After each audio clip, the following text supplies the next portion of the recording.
From the campus of the University of Nebraska at Omaha. Consider This, a program of issues and information behind today's news. We have a third pregnancy, and that is Lolly. And she's due almost to the day, a year from today. We'll have a third elephant calf here, which will be really exciting. Hi everyone, I'm Kathy Wyatt. Welcome to the 25th season and this week's edition of Consider This. Our topic, a conversation with Dennis Pate. On February 14th, the president and CEO of Omaha's Henry Doorly Zoo and Aquarium announced plans to retire next year. He was gracious enough to join us today to talk a little bit more about that announcement and perhaps some plans for the future. Welcome. Thank you. Thanks for having me. All right, I have to ask, have you set an actual date yet? Not yet. Sometime in the first quarter next year. It really kind of depends on when my successor is able to get free from their previous position, and they have kids and the school calendars and the holidays and all of that, so it's pretty loose. Okay. You've been at the helm of Omaha's Henry Doorly Zoo and Aquarium for 13 years and working in zoos for 47, Dennis. How on earth did you get into this business? You know, it's one of those things. I always, for whatever reason, really loved animals. I was really interested in their life cycles. It was like, a scientist today studying an alien on another planet to me that was so different from us. And so that's what, and so much diversity, from an octopus to a hamster that I had, or chickens or elephants. The diversity of life cycles and life histories was so fascinating to me. That's what spurred my early interest. Talk to us a little bit about, so 13 years here, where were you previously and how did you wind up in Omaha back in 2009? So previous to this, I was in Jacksonville, Florida, where I was executive director of the zoo there. I was there for 6.5 years. Before that, I was in Chicago at Lincoln Park Zoo, where I had served as senior VP, and I had some pretty broad range of responsibilities there, everything from union contracts to animals, veterinary medicine, education, HR, all those sorts of things. Before that, I was in Portland, Oregon as general curator, kind of overseeing the animal collections, veterinary medicine, a little bit of research. And before that, I was back in Chicago. So I started my career in Chicago, went to Oregon, went back to Chicago, Jacksonville, and then now here in Omaha. And I started as a zookeeper, a seasonal summer zookeeper after I got my undergraduate degree. And what were your thoughts at that time, Dennis? Did you have any idea what the future held for you? None whatsoever. I never really thought beyond the job I was in. I loved what I was doing. I probably bought more books once I started working than I did during college. I was just a sponge for knowledge because now I was working directly with these animals, not just reading about them. And I felt a tremendous responsibility to read as much as I could about each one of them, to do the best I could to care for them. So I never really looked beyond, but little by little, as I gained more confidence in what I was doing and I learned more, I wanted to make bigger decisions that would affect the welfare and well-being of the animals that were at the zoo. Wow, okay, so, and you've certainly done that here, of course, and we'll talk more about that. But I'm curious, so let's back up to 2009. What had you heard about our zoo here prior to coming on board? Well, I had been here once before. The national conference was hosted here, and so I was at the national conference. It was when the meeting facilities were out at 72nd, just off I-80.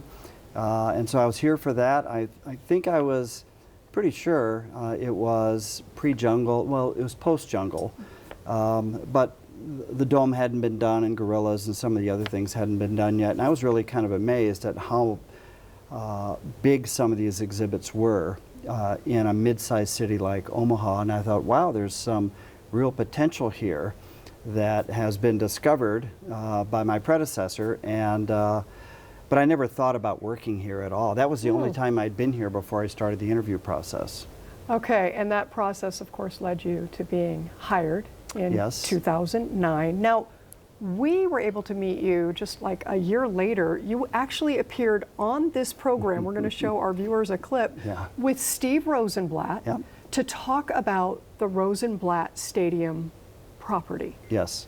So As we're looking at this clip, anything coming to mind, Dennis? If you could give us a little history lesson. Well, other than the obvious things about like aging, many receive their animals, the city park. well, it was the first time. It was fun being on with Steve, who I'd gotten to know a little bit since his family name was on the stadium, and I think there was just a lot of concern by parts of the community about that stadium going away, not knowing yet what the new stadium was going to be like. It had been such a fixture here, and I remember thinking about and talking with Steve about how we wanted to preserve some part of that stadium, some part of that baseball history that was next to the zoo.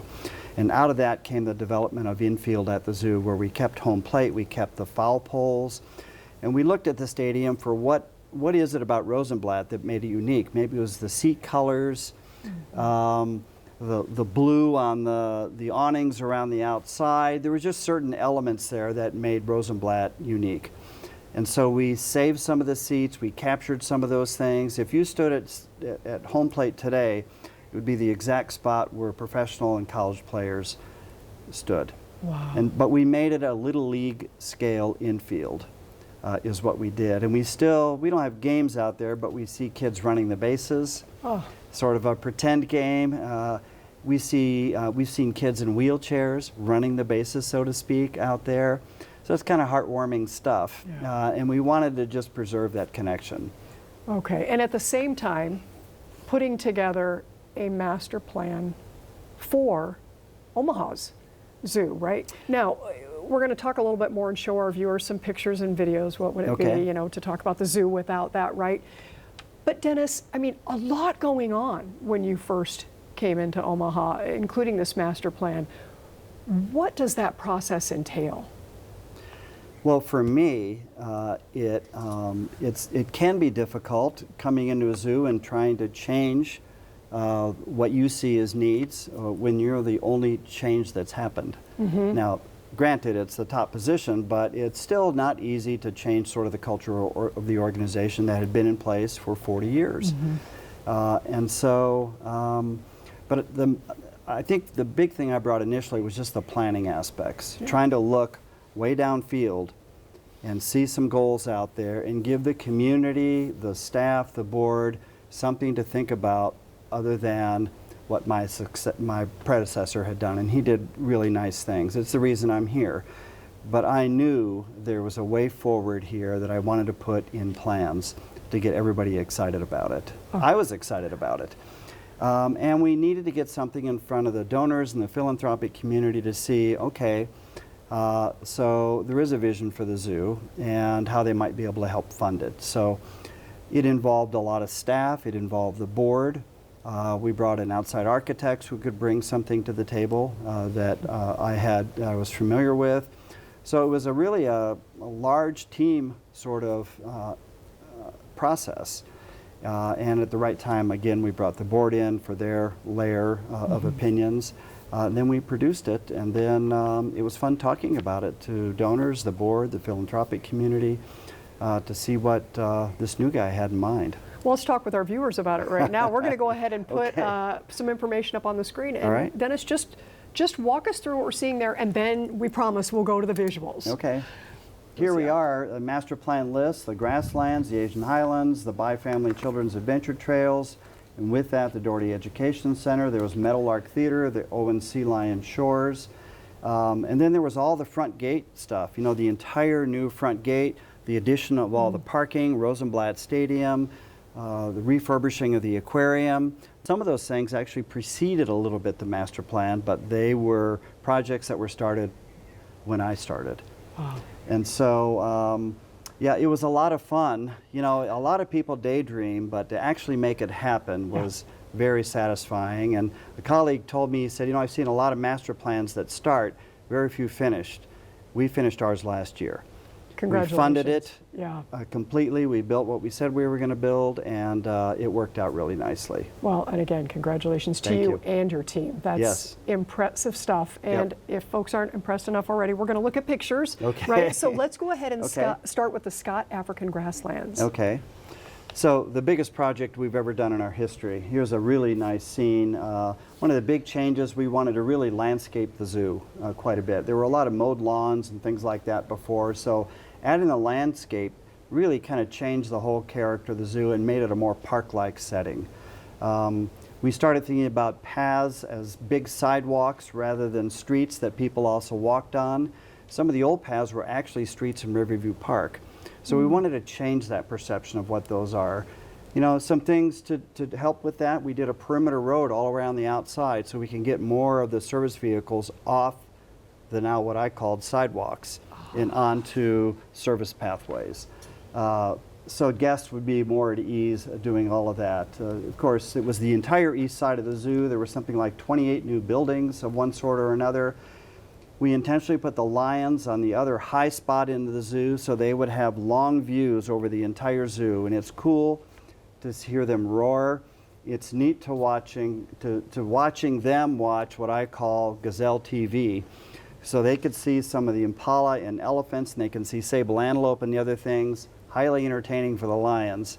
And so they are literally king of the hill up there, up on top.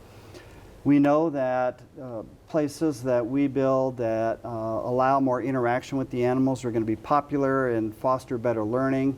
Here's a giraffe feeding area. So kids and adults get to get really close to a giraffe. They see that long tongue come out. And they start to understand a little bit about how the giraffe makes a living in the wild by pulling all those leaves off trees. So that closeness with animals and the interaction is really what sticks. Wow. One of the other things we talked about here is pacing.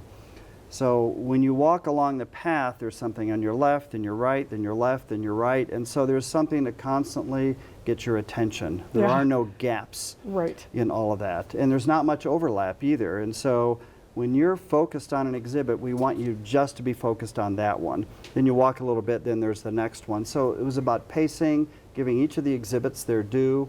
Here's the Indian rhinos, first rhino birth ever at the zoo. First estrus cycle for her, and she got pregnant. She was a textbook perfect mom to a little Marshall here, and he's grown up. He's about, I think 2,000 pounds, somewhere in there now. He's about half grown, and that was just such a joy to watch him grow up. And this all part of the Asian highlands. Asian highlands, that's right. Now this is a weird animal. These are takin, sort of a cross between a horse and a moose is what they look like. But they're fascinating. You know, they live in China and Burma, different subspecies up there in the Himalayan mountains. They do really well in the winter. Most of the animals are fairly cold tolerant.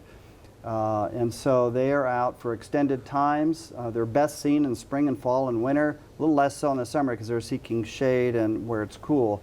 These guys are really neat though. Males weigh 800 or 900 pounds. And we just took a hillside, and this is artificial rock work, and we did a lot of research on where they lived, and we know they were very well adapted to climbing. The big male I've seen climb like a bear, and you think that's odd for a hoofed animal, but they're really fascinating that way. We've had a couple of births out here, so they've done really well. There's a little waterfall to help with the cooling, and it's just a neat exhibit. There's not many of these exhibits, but we decided to build one here to just extend the season. There are snow leopards in this exhibit, there are Amur tigers in this exhibit, sloth bears. And of all the rhinos, the Indian rhino is the most cold tolerant because they live farther north in Nepal and northern India. Wow, impressive. I have to ask, since we've looked at some pretty cool photos, whoever your photographer is just does a remarkable job of bringing us in, and then your description on top of that is just so fascinating. So whoever that person or those persons are, just kudos to them. Just, yep. Part of it's a drone that we use now to get those big overviews, but you know, in the season of the year, I think the zoo is the most beautiful probably in September, October. Yeah. Because all the grasses in the African grasslands have formed seed heads. So they're they're beautiful at that time of year. Wow. Yeah. All right. Well, you mentioned it, so we're going to go to it. We have drone footage of the next thing that we want to feature here. It's the By Family Children's Adventure Trails. Yes. Talk to us about this, Dennis. What are we seeing here? So this is an outdoor play area in its simplest. We brought in a child development expert to help us understand how kids learn. And some of those basic precepts about how kids learn, we wanted to incorporate into this project, and we, I think, did a pretty good job. We won a national level innovation award for this project. The kids, somebody asked me, how do you know if when that's successful, Dennis? And I said, well, when the kids leave crying because they don't want to leave. Ah. And so sometimes it can be frustrating for the parents because they want to see the whole zoo, but the kids aren't quite done with this part yet. But it's a great learning atmosphere. We have staff there to facilitate some of that. You know, some of the creative play with sand and water, those are two magical sorts of things that kids can play endlessly with. They learn about how to work with other kids, and we built it in such a way that it is closed. It has one entry exit. So if ideally, after you've been there with your child for 3, 4, 5 visits, eventually you'll be able to sit down, have a cup of coffee, and let your child go and interact with other kids because they have to go by you to get out. So the rest of it is all fenced. And so there's a lot of thought that went into those sorts of things. You know, they like to test their physical abilities. And so there's a lot of climbing apparatus to that. There's butterflies there, that, you know, the creative stuff. You know, the parakeet, where again, you walk in the aviary and you can feed the parakeets, another way to get closer to the animals. The goats and being in with them, popping into a prairie dog exhibit so you feel part of the exhibit. All those things to really get kids and animals close together. And what's really different is we put all the animals that would bring out for kids off exhibit, and then we bring them out. And so rather than kids just looking at something over there, the snake or turtle or whatever it happens to be is right in front of them. Wow. And we can have one-on-1 or one-on-5 conversations with kids. And we feel that educationally that just works a little better because it tends to sink in a little more. Yeah, which brings me to the Doherty Education Center. When you talk about education, that's all part of the one thing, correct? Yeah, you know, our watchwords are inspire, educate, and engage. So for the mission of the zoo. Inspire speaks to really all of the wonderful exhibits we do, the context for the animals, their well-being and care. That's all the inspiration that you see. The educate is what we do with that then. So they've been inspired. It's the graphics, it's the one-on-ones with the educators, with the animal keepers, all of that. And of course, in the engage part is we hope you take all that in. And then when it comes to caring about wildlife and funding things for wildlife, that you'll have picked up that part of what I think of it as, you know, human culture. Animals are part of that too. That'll be a bigger part of our culture here. So the Doherty Education Center, we had part-time high school down below the treetops restaurant. Now, what a shame. They don't even have a window to look out on nature.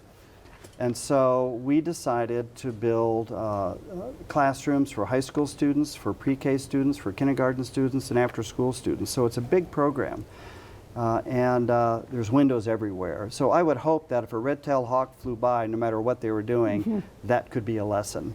Very cool. And so and our administrative offices are up on the top floor. So I get to watch a lot of that interaction, and it's so much fun to watch all those kids play. I'll bet. Wow. All right, we're going to look at sea lions now. Okay. On the shore, the Owen Sea Lions Shore. All right, we'll take a look at that. So a lot of people have told me that this is their favorite exhibit in the whole zoo. And so it's just sort of the latest evolution of immersive exhibit construction. We picked out an area on the West Coast where these animals were to come from, and that was the north coast of Vancouver Island, which is about nearing the northern extension of their range.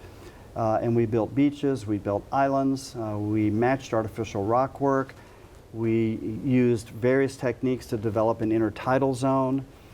We have wave machines, we have underwater currents so that environment would be as stimulating as possible. And I think the finale is tremendous, and that's that 40-foot underwater viewing window in a sea cave that in nature would either flood or reveal itself depending on the tide. Well, we take you in there kind of at high tide because you're looking through glass. Of course, you're not flooded, but I mean, details like we put a glossy finish on the rock work to make it appear as though it was wet. and we put artificial kelp in there. And one of the big surprises about that, honestly, we've talked about engaging in the past, is that the animals are thoroughly engaged with the people on the other side of the glass. They play with the kids on the other side of the glass.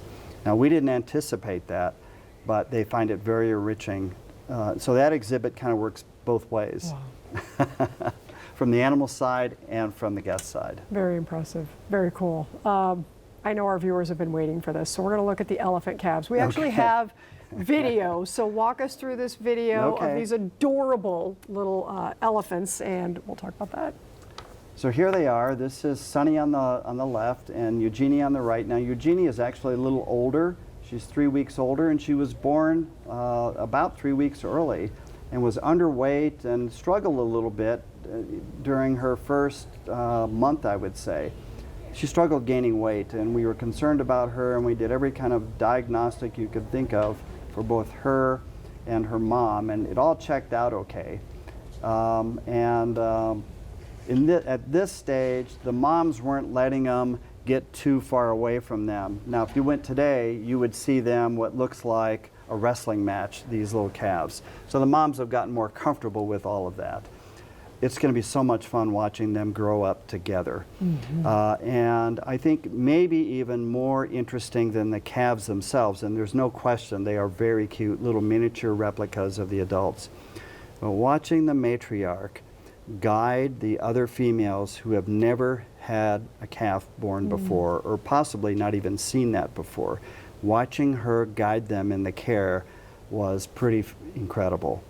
And watching her step in and how she treated the calf and how she encouraged the moms to get closer to them, how she shooed away the calf if it went underneath her, to gently push it over underneath mom where it could nurse. It was really neat to see that kind of care going on in a way we never could, but she could and did. All right, I have to ask, after listening to you and witnessing firsthand your passion, how are you going to go, Dennis? How are you going to leave this place? Well, I will, because there's other things I want to do. You know, I love nature, and so I've gotten to know Nebraska a little bit. You know, I've been on the Fossil Freeway over in western Nebraska and seen that. I've gotten a little touch of the sand hills, and I'm kind of fascinated by that landscape. And I want to spend more time there. At first, you know, when I drove through it, I thought, what a boring landscape. But after learning a little bit more about it, I'm a little bit more mesmerized by the landscape. And so I'm going there this weekend. Oh. I just want to learn a little bit more about the sandhills of Nebraska. And so it's those sorts of things that I want to explore a little bit more. The national parks. I've always liked the lodges, those old WPA lodges, like Yosemite and Yellowstone and some of the others around the Grand Canyon. I have this book about them, and I want to stay in all those lodges. And I've almost done it all. So a lot of exploring like that, some international travel, maybe some volunteering in the community, whatever I can do to help with the transition. But I'm not a young guy anymore, and I think there's something healthy about people leaving and other people taking over, seeing the zoo a little differently like I did, and making it better even again. You talk about the state, and I mean, really, you are managing the state's largest attraction. And you're sitting here at peace with me, smiling like, you know, there's not a care in the world. How did you do that? You know, it was never because I thought about it as the state's largest attraction. It was just all about making the best zoo we could. And if it happened to be those other things, great. But it really was just all about making the zoo as good as we could. And fortunately, people responded, and they own it. I mean, I've sat behind people on airplanes, and a salesman with a resident here, and the salesman said, so I'm going to be there for a few days. What's there to do in Omaha, Nebraska? And inevitably, the first thing out of their mouth is, well, you ought to see our zoo. And the salesman's like, really? Just the zoo? And he said, you got to see the zoo. It's fantastic. There's some ownership here and a pride that's pretty cool. And I love hearing that. They would probably died if they knew the zoo director was sitting in the seat behind them. But it's neat to overhear those, because those are authentic conversations about how people feel about the place. Okay, you've been there 13 years, and we have about a minute remaining in this interview. How are you going to sew this all up and bring closure before you leave first quarter of next year? You know, it's pedal to the metal, and it's been that way ever since I started, and I expect it's going to be that way up until the day I retire. So I definitely want to hand the place off to someone. You know, we're just starting some conservation planning, strategic planning that we're going to do for there. We're looking at sustainability planning. We've got another exhibit in the works that we're just in the planning stage on. We've just completed some planning for improvements out at the safari park. That's all going to continue up until the last second I'm here. So whoever is my successor is going to be handed a zoo that is financially well off, that enjoys a lot of the same public sentiment about the place that I've enjoyed, and that's going to see a world of possibilities for the future. Dennis Pate, I just want to thank you for being here Oh, today you're and welcome. sharing your time and your fun. stories and your passion. I love seeing that. Thank you so much. Folks wanting more information, we're going to go to a graphic here for them. OmahaZoo.com, 402-733-8400. Again, our sincere thanks and best wishes to Dennis Pate. Thank you. You betcha. And our students who are working so hard behind the scenes. And of course, to all of you for watching. As we close, a look at Immaculate Conception Church in St. Helena, Nebraska, as seen through the lens of Jackson Piercy, a junior, right here at UNO. We'll see you next week.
Consider This is an issues and information program produced by UNO Television.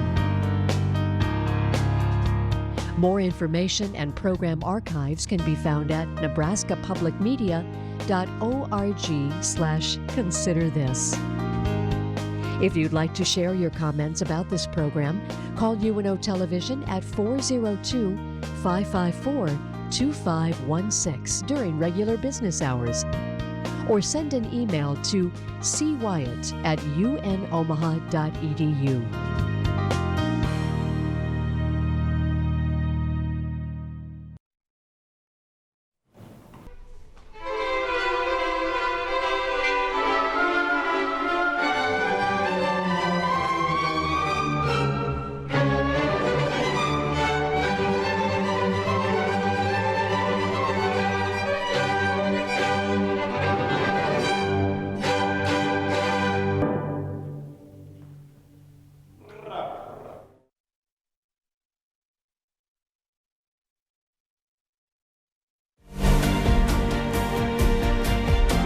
Welcome to the Omaha News. We are Omaha. The complex was condemned by the city in January for numerous safety reasons. We are truth tellers and award winners. They process and recycle approximately 100,000 tons of material. We are a community of strength and a team of big dreams. We are the Omaha News, where the people are the story. It is the longest running Omaha-based statewide television program on the air today. Hi everyone, I'm Kathy Wyatt, producer and host of Consider This. Now in our 25th season, we wish to acknowledge those who have made this educational journey possible. Our guests, underwriters, student crews, the Knowledge Network, the University of Nebraska at Omaha, and of course, viewers just like you. Thank you for watching.